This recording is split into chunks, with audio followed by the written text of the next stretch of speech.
आज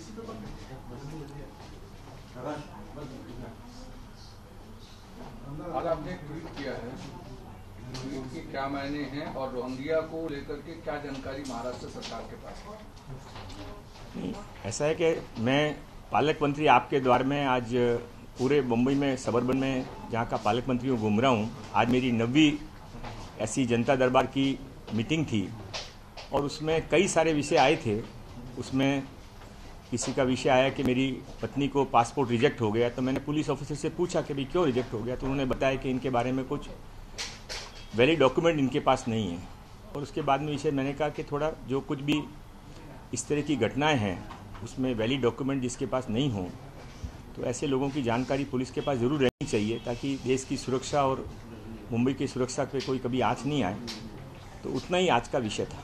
लेकिन रोहिंग्या को लेकर के जिस तरीके से आपने कहा वैलिड डॉक्यूमेंट्स नहीं है और मालवनी इलाके में चूंकि आपका जनता दरबार चल रहा था मलाड वेस्ट में, तो आपको क्या वहाँ ये लग रहा है कि मुंबई में जिस तरीके से रोहिंग्या के होने की बात लगातार आ रही थी और अब चूंकि पालक मंत्री बने तो चीजें भी सामने दिखाई पड़ रही हैं?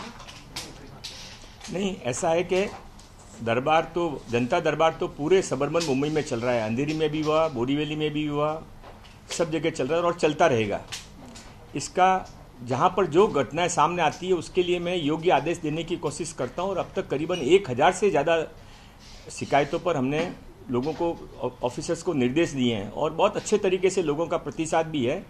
ये एक साधारण कंप्लेंट आई थी, उसको साधारण तरीके से ही कहा गया कि भाई जिसके पास में वैलिड डॉक्यूमेंट नहीं हो उसके बारे में जांच करके जो योग्य कार्रवाई वो पुलिस करेगी। 90 दिन का कुछ आपने वो जर्नल हर एक में ही रहता है ना, जैसे हर एक को टाइम देना पड़ता है। जैसे कहीं पर था कि भाई यहाँ पर रिजर्वेशन प्रसूति गृह का था, अभी महानगर पालिका ने वहाँ जनरल हॉस्पिटल बना दिया, तो वहाँ के लोग आज आए थे कि हमारा प्रसूति गृह, हमारी महिलाएं कहाँ जाए, तो मैंने उनको भी 90 दिन का आदेश दिया कि 90 दिन में आप योग्य कार्रवाई करके कम से कम 6 फ्लोर में से 2 फ्लोर पे प्रसूति गृह बनाइए। तो उतना ही साधारण विषय, कोई इसमें बहुत ज़्यादा देखने की जरूरत नहीं है। लेकिन देश विरोधी गतिविधियों में शामिल कई सारी ऐसी शिकायतें मुंबई में पिछले कुछ दिनों से चल रही हैं। आप लगातार, जब आप मुंबई अध्यक्ष थे भी तब भी मालवनी इलाके में आप लगातार गए थे, वहां पर तमाम सारी शिकायतें आपको मिली थी और कुछ चीजें देखने को मिली थी। अब एज अ प्रशासक आप गए हैं, दोनों में क्या अंतर है?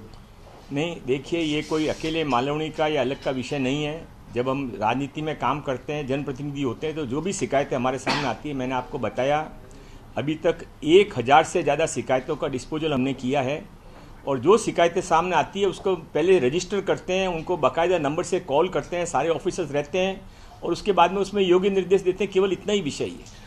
Sir, according to your tweet, it clearly says that a committee has been formed to find out how many Bangladeshi Rohingya infiltrators are staying in Malad Malvani area.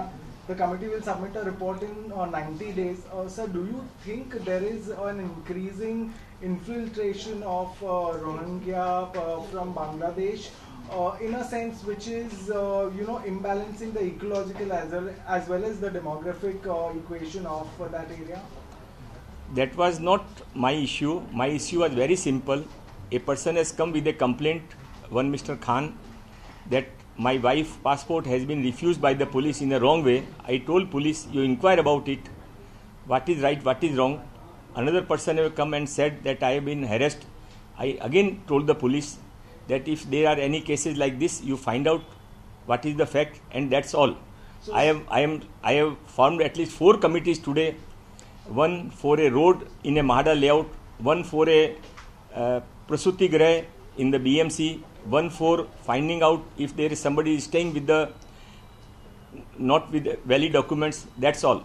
So do you think that problem could exist, that there are people who are staying who are probably not Indians and staying with no documentation in India, and these could be infiltration traitors from other countries, and for us it's Bangladesh? No, certainly it is a law of the land that everybody has to stay with a valid document, not only in India, all over the world. If somebody is found without a valid documents in London or in Nepal, he will be deported. Same is the case over here, so nothing much to be read in it. एक दूसरा सवाल इसमें और भी है कि लगातार इस तरीके की छानबीन चलती रहती है, लेकिन कई बार देखा जाता है कि कंस्ट्रक्शन साइट्स जो होती हैं उसमें जो मजदूर सस्ते में मिलते हैं उसमें मैक्सिमम जो है वो बांग्लादेशी या रोहिंग्याज होते हैं उसको लेकर के भी सरकार एक्शन प्लान करेगी? No, I don't know, this is my subject. My subject was very simple. मैं पालक मंत्री के नाते गया था. मैं पूरे सबर्बन मुंबई में जा रहा हूँ.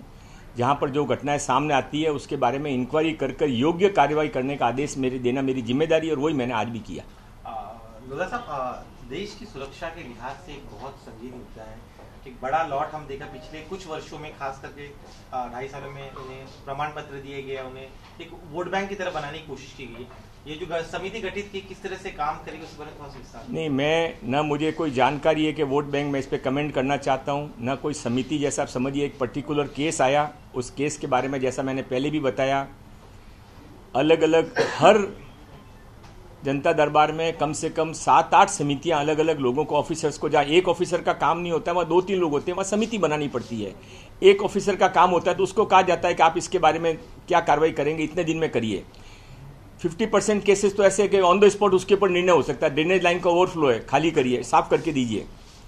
यहाँ पर पार्किंग इलीगल तरीके से पुरानी गाड़ियाँ पार्क है तो उनको हटवाइए. कई सारी घटनाएं तुरंत FIR लॉन्च नहीं हो रही, FIR लॉन्च करिए. कई सारी घटनाएं ऐसी होती है जिनके बारे में कमेटी बनानी पड़ती है, उनको कहना पड़ता है कि आप पहले इंक्वायरी करिए फिर इसके बारे में आदेश करिए. इतनी घटनाएं है. एक आज सेंट्रल गवर्नमेंट ने सुप्रीम कोर्ट में एक हलफनामा अपना डाला है. उसमें कहा है कि कुछ मामलों में देश में एक कानून होना जरूरी है और यूनिफॉर्म सिविल कोड कुछ मामलों में होना चाहिए, और इसको लेकर के सेंट्रल गवर्नमेंट की यही राय है किस तरीके की चीजें होनी चाहिए. आप लोग लगातार यूनिफॉर्म सिविल कोड के लेकर के मांग कर रहे थे. आज सेंट्रल गवर्नमेंट की तरफ से आधिकारिक तौर पर सुप्रीम कोर्ट में कहा जाना कैसे देखते हैं? नहीं, आज की जो मेरी पालक मंत्री के नाते जिम्मेदारी है उसका इस एफिडेविट से कोई संबंध नहीं है. मुझे जानकारी भी नहीं है और इसके बारे में योग्य व्यक्ति आपको जवाब दे पाएंगे. सर, मराठीमध्ये प्रश्न.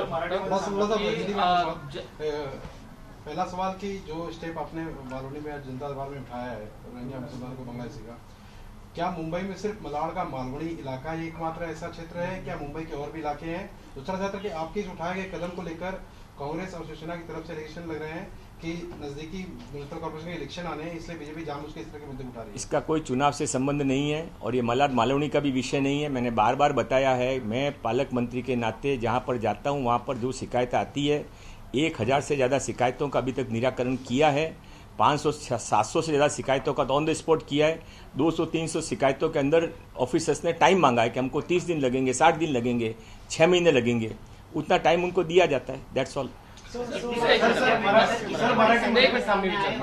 असा प्रश्न आहे की अनेकदा तुम्ही तुमच्या भाषणातून सुद्धा रोहिंग्या मुसलमान हे इलिगल पद्धतीने राहतात, बांगलादेशी मुसलमान इलिगल पद्धतीने राहतात, त्यांना काढले गेले पाहिजे यासाठी तुम्ही स्वतः खूप आक्रमक राहिलेले आहात.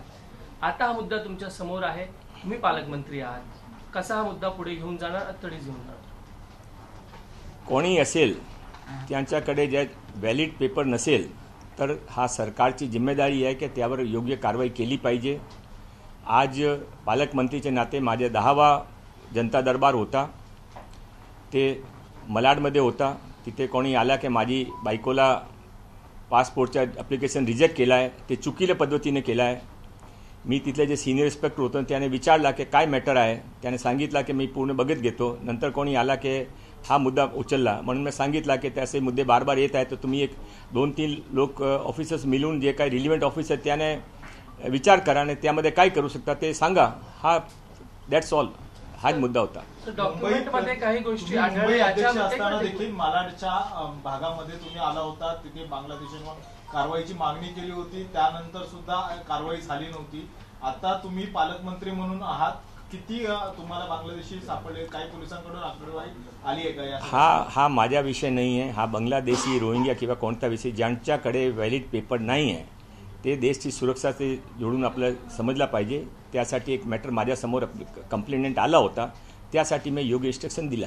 गृह विभागाला तुम्ही या सगळ्या संदर्भात काही पत्र देणार, काय तुमच्याकडे विषय आला होता त्यासाठी? असा मी परत सांगतो की हे विषय जो काही कंप्लेंट आला होता त्या कंप्लेंट पुरता लिमिट होता आणि ते कंप्लेंट पुरता ते आपली रिपोर्ट देईल. So you are trying to say there was only one person that came to light who Yes. did not have valid documentation, Yes. based on which now you've set up a committee which will investigate this entire not. It has been said for that only कि वहाँ पर जो इस तरह की complaint आ रही है, उसके कंप्लेंट के बारे में 2-3 कंप्लेंट्स आई थी, उस कंप्लेंट्स के बारे में वो इंक्वायरी करें, दैट्स ऑल। क्या मुंबई पुलिस से डेटा कलेक्ट करने की कोशिश करेंगे कि नहीं, ये मेरा विषय नहीं है। मेरा विषय पालक मंत्री के नाते जितना मेरा विषय था उतना मुझे किया। धन्यवाद, थैंक यू। लाल मातीतली कुस्ती म्हणजे